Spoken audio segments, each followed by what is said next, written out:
राजनांदगांव जिला के सुकुल दहिहान क्षेत्र के हल्दी गांव में शराब के अवैध बिक्री और सट्टा के कारोबार को लेकर के कल वहां के महिला मन काफी हंगामा के साथ में विरोध प्रदर्शन करें और महिला मन मुख्य मार्ग में चक्का जाम भी कर दी। महिला और ग्रामीण मन के शराब बेचने वाला के खिलाफ कड़ा कार्रवाई की भी मांग देखकर यह आंदोलन की स्थिति काफी गहमा गहने वाला हो गई। से घटना की सूचना मिलते ही सीएसपी पुष्पेंद्र नायक पुलिस दल के साथ में मौके में पहुंची और ग्रामीण और महिला मन से चर्चा करी। महिला मन बताएं कि पुलियाम गांव में शराब की बिक्री होने से यहाँ आपराधिक गतिविधि बढ़ गई है।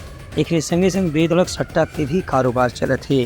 गांव में शराब बेचने वाला मन पूर्व में भी पहली भी प्रभावशाली व्यक्ति के संपर्क में ही निखर से उनके खिलाफ कार्रवाई नहीं हो रही से इस संबंध में पुष्पेंद्र नायक ग्रामीण मन आश्वासन दिन हो कि जो भी व्यक्ति कानून तोड़े के काम कर ही या अवैध शराब बिक्री या सट्टा के कारोबार में शामिल रही उसके खिलाफ कार्रवाई करे जाही। आज सुबह ग्रामीण गण जो है अपना मनरेगा के तहत कार्य करने जा रहे थे।